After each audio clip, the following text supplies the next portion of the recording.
Your Beatitude Mar Raphael Thattil, the father and head of the Syro Malabar Church, our beloved Major Archbishop.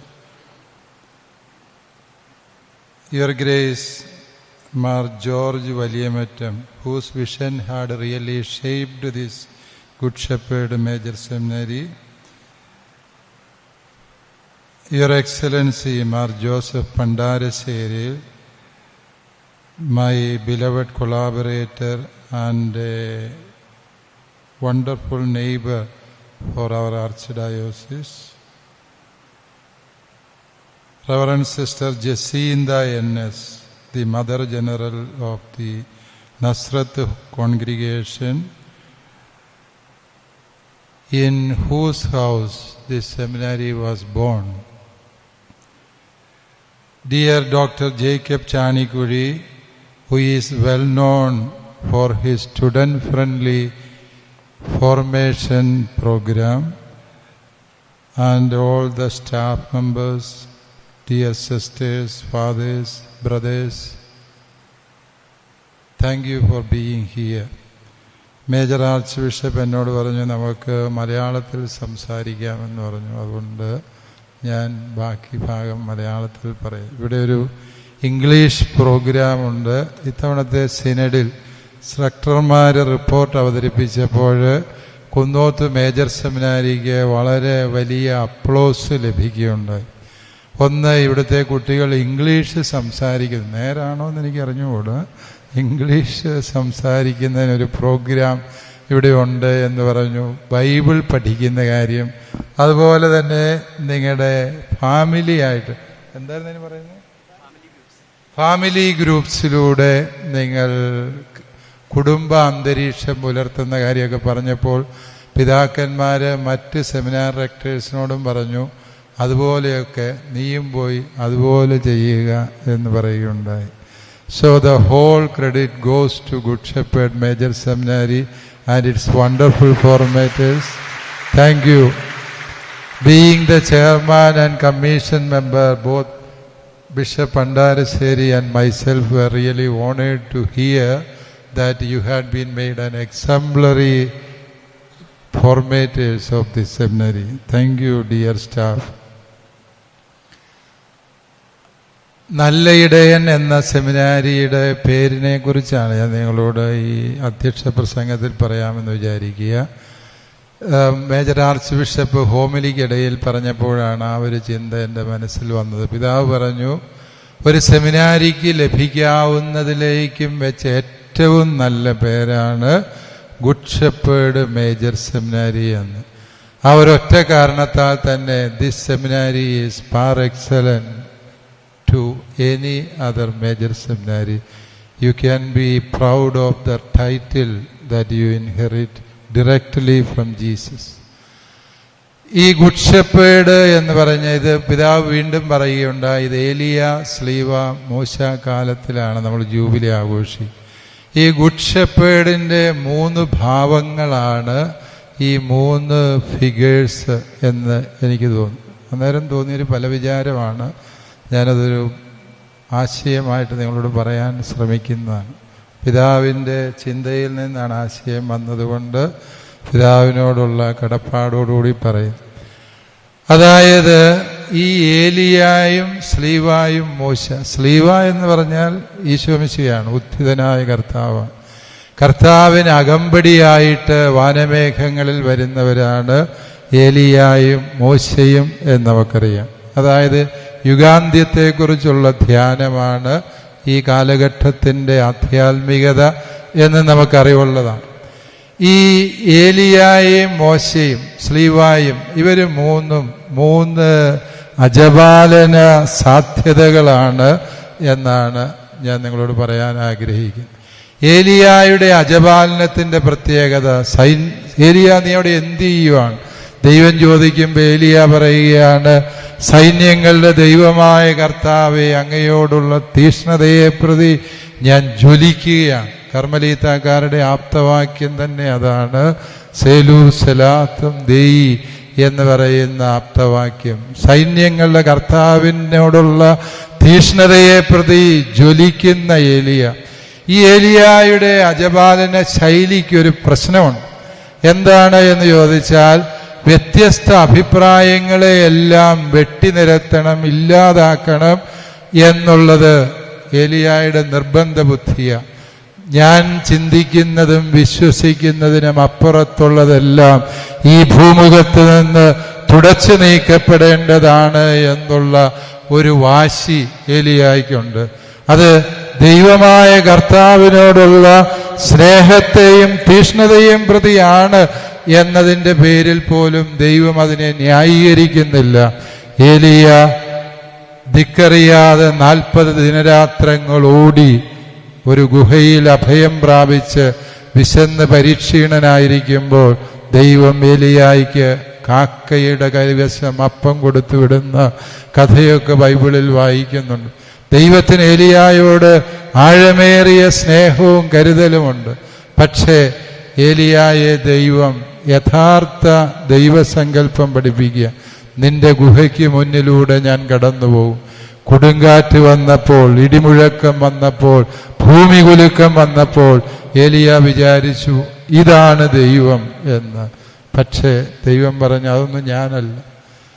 അവസാനം ഒരു കുഞ്ഞു പുല്ലിനെ പോലും മറിച്ചിടാതെ ഇളം തന്നലായി ദൈവം ഏലിയായുടെ താടിയെയും ആ പരിസരങ്ങളെയും സ്നേഹിച്ച് തലോടി കടന്നുപോയപ്പോൾ ദൈവം പറഞ്ഞു ഇതാണ് ഞാനെന്ന്.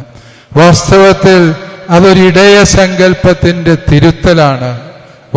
നമുക്കെല്ലാവർക്കും ഉള്ളൊരു പ്രലോഭനമാണ് വ്യത്യസ്തതകളെ, എതിരഭിപ്രായങ്ങളെ, നമ്മളിൽ നിന്ന് ചിന്തിക്കുന്നവരിൽ നിന്ന് വ്യത്യസ്തമായതിനെ, അത് ഇതര മതവിഭാഗങ്ങളായിക്കോട്ടെ, രാഷ്ട്രീയ പ്രസ്ഥാനങ്ങളാകട്ടെ, പ്രത്യയശാസ്ത്രങ്ങളാകട്ടെ, എല്ലാറ്റിനെയും ഇല്ലായ്മ ചെയ്താൽ കാർമൽ മലയിലെ ചോര ചിന്തിയ 450 ബാലിന്റെ പ്രവാചകന്മാരെ കുറിച്ച് സന്തോഷിക്കാത്ത സൈന്യങ്ങളുടെ ദൈവമായ കർത്താവിനെ ഏലിയ തിരിച്ചറിയുന്നിടത്ത് ഏലിയ യഥാർത്ഥ ഇടയനായി മാറി.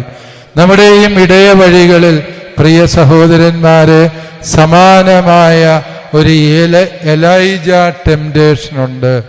വ്യത്യസ്തതകളെയും എതിരഭിപ്രായങ്ങളെയും ഇല്ലായ്മ ചെയ്യാൻ പോരുന്ന ഒരു ടെംപ്റ്റേഷനാണ്.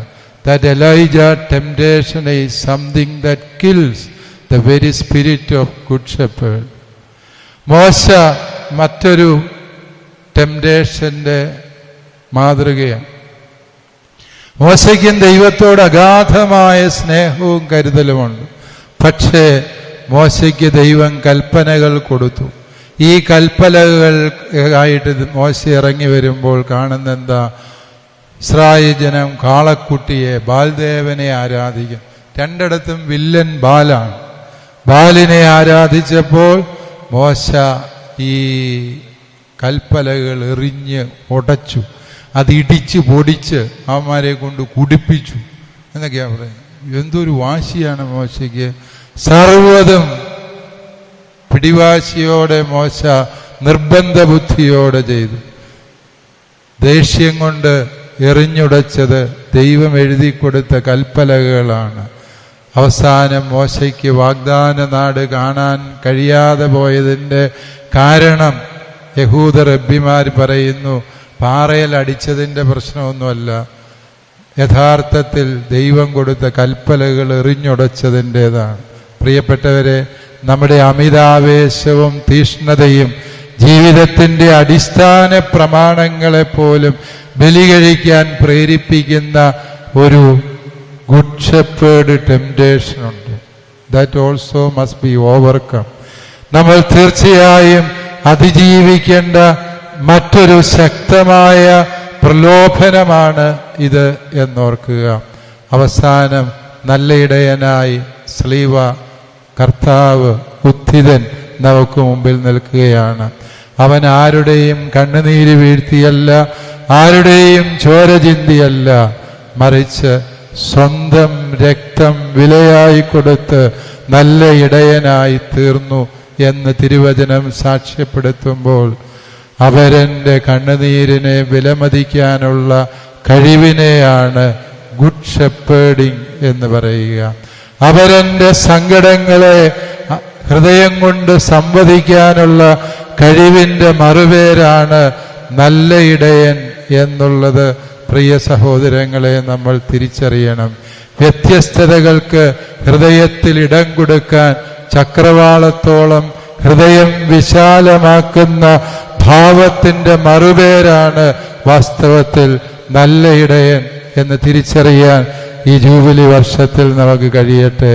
ഈ സെമിനാരി ഇന്ന് കാണുന്ന പ്രൗഢിയോടെ വളർത്തിയെടുത്തതിൻ്റെ പിന്നിൽ ഒരുപാട് കരങ്ങളും ദീർഘവീക്ഷണങ്ങളുമുണ്ട് എന്ന് നമുക്കറിയാം. അനേകം സുമനസ്സുകളുടെ നിർലോഭമായ സഹകരണം ഈ സെമിനാരിയുടെ ഓരോ കല്ലിലും തൂണിലും തുരുമ്പിലുമുണ്ട് എന്നുള്ളത് സത്യമാണ്. നമ്മൾ ഒരുപാട് പേരോട് കടപ്പെട്ടിരിക്കുന്നു. ഈ ജൂബിലി വർഷത്തിൽ ആ കടപ്പാടുകൾ ഏറ്റുപറയാനും നമ്മെ സഹായിച്ചവരെ ദൈവത്തിനു മുമ്പിൽ നന്ദിയോടെ ഓർക്കാനുമുള്ള അവസരമാണ്. അഭിവന്യ വർക്കിപ്പിതാവിൻ്റെ കാലത്താണ് ഇങ്ങനൊരു അനുവാദം ലഭിച്ചതും അഭിവന്യ വലിയമറ്റം പിതാവിനെ ഇതിൻ്റെ മുഖ്യ ചുമതലക്കാരനായി നിയോഗിച്ചതും. തീർച്ചയായും അഭിവന്യ വലിയമറ്റം പിതാവ് ആ കാലഘട്ടത്തിൽ വൈദികര് പരദൂഷണം പറയുന്ന കൂട്ടത്തിൽ പറയുന്നൊരു കാര്യമുണ്ടായിരുന്നു. പിതാവിന് രൂപതയെക്കാളും ഇപ്പോൾ സ്നേഹം മേജർ സെമിനാരിയാണ് എന്നുള്ളത്.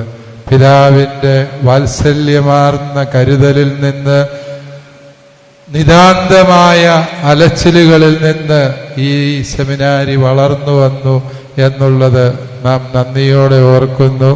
പ്രിയപ്പെട്ട പിതാവേ, 25 വർഷങ്ങൾ ഈ ജൂബിലി വർഷത്തിലെത്തുമ്പോൾ ഈ സെമിനാരി ആരോടെങ്കിലും ഏറ്റവും അധികം കടപ്പെട്ടിരിക്കുന്നെങ്കിൽ അത് അഭിവന്യ വലിയമറ്റം പിതാവിനോടാണ് എന്നത് നന്ദിയോടെ നമുക്കോർക്കാം. അതോടൊപ്പം തന്നെ ഈ സെമിനാരിയെ നാളിതുവരെയും നയിച്ച റെക്ടർമാരെല്ലാവരും വളരെ കൃപാസമ്പന്നരായ റെക്ടർമാരായിരുന്നു എന്നുള്ളത് നമുക്ക് നന്ദിയോടെ ഓർക്കാം. ആദ്യകാലത്ത് സെമിനാരിക്കാരുടെ ഒപ്പം ഒരു പണിക്കാരനേക്കാളും ഇരട്ടി, ഒരു ഒറീസാക്കാരൻ്റെക്കാളും ആവേശത്തോടെ പണിയെടുത്തിരുന്ന കുഴിഞ്ഞാലി അച്ഛനെ അന്ന് എല്ലാവരും വിളിച്ചിരുന്നത് ബുൾഡോസർ എന്നായിരുന്നു. അപ്രകാരം റെക്ടറായിരുന്ന അച്ഛൻ്റെ കൂടെ പ്രൊക്രേറ്ററായിരുന്ന വെട്ടിക്കലച്ഛൻ്റെ സാന്നിധ്യം ഇവിടെയുണ്ട്. തുടർന്ന് വന്ന റെക്ടർമാർ ഓരോരുത്തരും ഈ സെമിനാരിയെ അത്ഭുതകരമായി വളർത്തിയവരാണ്. പ്രിയപ്പെട്ട ജീവപ്പുളിക്കലച്ഛൻ്റെ സാന്നിധ്യം ഇവിടെയുണ്ട്. അച്ഛൻ നിർമ്മലഗിരി കോളേജിൽ എൻ്റെയും ഗുരുവായിരുന്നു എന്നുള്ളത് ഞാൻ നന്ദിയോടെ ഓർക്കുന്നു. ഗുരുത്വം അച്ഛൻ്റെ ജന്മസിദ്ധമായ ഭാവമാണ്. ഞാൻ പറഞ്ഞ നല്ല ഇടയൻ്റെ വിശാലത അച്ഛൻ്റെ ഹൃദയത്തിനുണ്ടായിരുന്നു. തുടർന്ന് വന്ന പ്രിയപ്പെട്ട ആനിക്കുഴിക്കാട്ടിലച്ഛൻ, അച്ഛൻ്റെ സാന്നിധ്യം നമ്മുടെ ഈ സെമിനാരിക്ക് കൃത്യമായ ദിശാബോധങ്ങൾ നൽകാൻ പര്യാപ്തമായിരുന്നു. അച്ഛനെ നമുക്ക് നന്ദിയോടെ ഓർക്കാം.